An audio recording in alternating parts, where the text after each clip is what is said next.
Assalamualaikum warahmatullahi wabarakatuh. Alkisah, ada seorang konglomerat yang sangat kaya raya menulis surat wasiatnya, yaitu barang siapa yang mau menemaniku selama 40 hari di dalam kubur setelah aku mati, akan aku beri warisan separuh dari harta peninggalanku. Lalu ditanyakanlah hal itu kepada anak-anaknya, apakah mereka sanggup menjaganya di alam kubur nanti?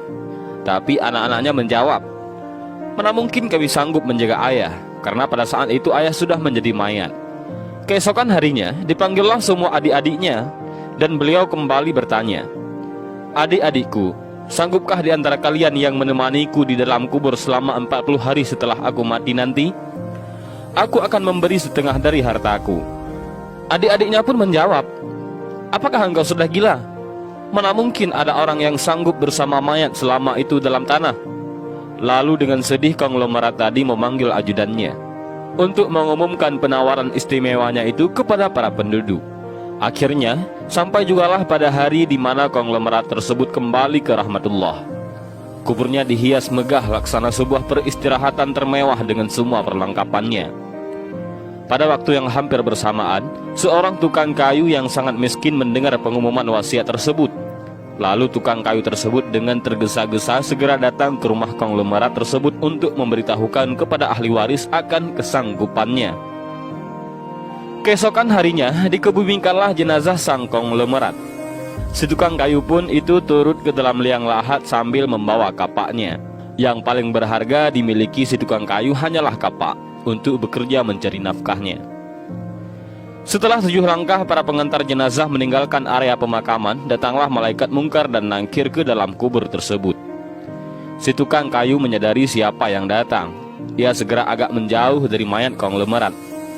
Di benaknya, sudah tiba saatnya lah si konglomerat akan diinterogasi oleh malaikat mungkar dan nangkir. Tapi yang terjadi malah sebaliknya. Malaikat mungkar dan nangkir malah menuju ke arahnya dan bertanya kepadanya, "Apa yang kau lakukan di sini?"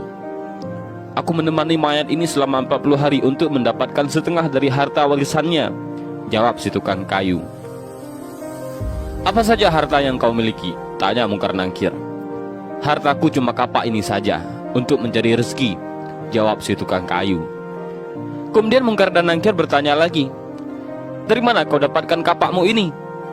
"Aku membelinya," balas si tukang kayu. Lalu pergilah mungkar dan nangkir dari dalam kubur tersebut.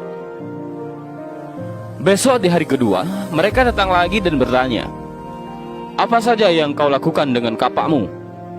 "Aku menebang pohon untuk dijadikan kayu bakar, lalu aku jual ke pasar," jawab tukang kayu. Di hari ketiga ditanya lagi, "Pohon siapa yang kau tebang dengan kapakmu ini?" "Pohon itu tumbuh di hutan belantara, jadi nggak ada yang punya," jawab si tukang kayu itu. "Apa kau yakin?"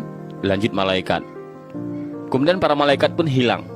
Datang lagi di hari keempat, mereka bertanya lagi, "Adakah kau potong pohon-pohon tersebut dengan kapak ini sesuai ukurannya dan beratnya yang sama untuk dijual?"